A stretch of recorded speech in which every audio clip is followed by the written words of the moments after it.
मैत्रिणींनो, नवीन 2026 वर्षामध्ये तुम्हा सर्वांचं खूप खूप स्वागत। तुम्हाला हे नवीन वर्ष सुख आरोग्याचं आणि आनंदाचं जावो हीच प्रार्थना। व्हिडिओ शेवटपर्यंत बघा। सलग 3 रजा घेतल्या की मानधन कपात होत नाही। 3 पेक्षा अधिक रजा एकदा घेतल्या तर मानधन आपलं कपात होते। परंतु आता 16+4 म्हणजे एकदा का परिपत्रक आलं की वर्षभरात 20 रजा तुम्हाला घेता येतील। तसं केंद्र सरकारकडून आपण परिपत्रक काढून घेतलेलं आहे। आता महाराष्ट्र सरकारने त्याच्यावर अंमलबजावणी करायची बाकी आहे। ती अंमलबजावणी लवकरात लवकर करा। त्याचं महाराष्ट्राकरता परिपत्रक काढा असं आम्ही कमिशनर महोदयांना सांगितलेलं आहे।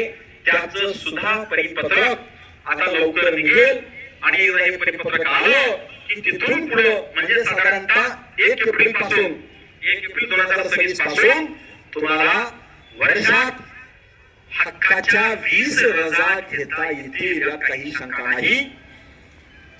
सध्या कार्यकर्ती 2 प्रकारे रेकॉर्ड ठेवते। पहिला रेकॉर्ड कशामध्ये आहे तुमचं? पोषण ट्रॅकर मध्ये ऑनलाईन, आणि दुसरा रेकॉर्ड रजिस्टर मध्ये। म्हणजे मानधन एका रेकॉर्डचं काम मात्र 2 रेकॉर्डचं करावं लागतं। हे चुकीचं आहे। आणि मागच्या बैठकीमध्ये आम्ही आयुक्त महोदयाला सांगितलं की तुम्ही मानधन कार्यकर्त्याला 13,000 एकाच रेकॉर्ड ठेवण्यासाठी देत आहे, परंतु काम मात्र त्यांना 2 पद्धतीने करून घेता। मग 26,000 मानधन तुम्ही द्यायला पाहिजे त्यांना। ऑनलाईन बी ठेवायचं आणि ऑफलाईन ठेवायचं, डबल काम झालं, डबल पगार द्या। त्यांच्या हे लक्षात आलं, त्यांना हे पटलं, आणि म्हणून आता इथून पुढे तुम्हाला रजिस्टर ठेवायची गरज राहणार नाही। काही ठिकाणी 22 रजिस्टर द्यायला सांगतात, काही ठिकाणी 12 रजिस्टर द्यायला सांगतात, काही ठिकाणी आणखी 14 रजिस्टर 18 रजिस्टर द्यायला सांगतात। एवढे रजिस्टर द्यायचे आणि पुन्हा पोषण ट्रॅकरवर कामही करायचं, हे डबल काम आहे। आणि म्हणून आम्ही आयुक्त महोदयाला सांगितलं तुम्ही कोणतं तरी एक रेकॉर्ड कार्यकर्त्याला ठेवायला सांगा। त्यांनी ते मान्य केलेलं आहे। आता तुमचं रेकॉर्ड म्हणजे मोबाईल फोन मधलं पोषण ट्रॅकर ऍप हेच तुमचं सगळं रेकॉर्ड असेल।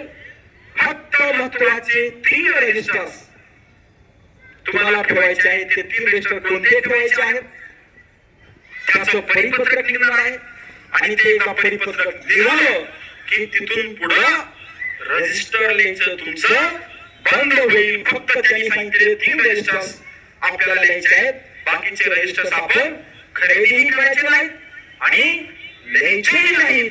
हे आपण सगळ्यांनी लक्षात ठेवा। आता ते सुद्धा परिपत्रक लवकरच आम्ही काढून आणणार आहोत। त्यानंतर फक्त आणि फक्त मोबाईल फोन म्हणजेच तुमच्या अंगणवाडीचं सगळं रेकॉर्ड राहील।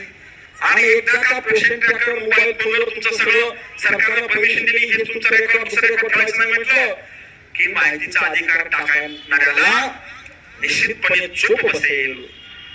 त्या माहितीचा अधिकार टाकला तर तुम्हाला त्याला सांगताल की बाबा काय माहिती बघायची तू इंटरनेटवर जा।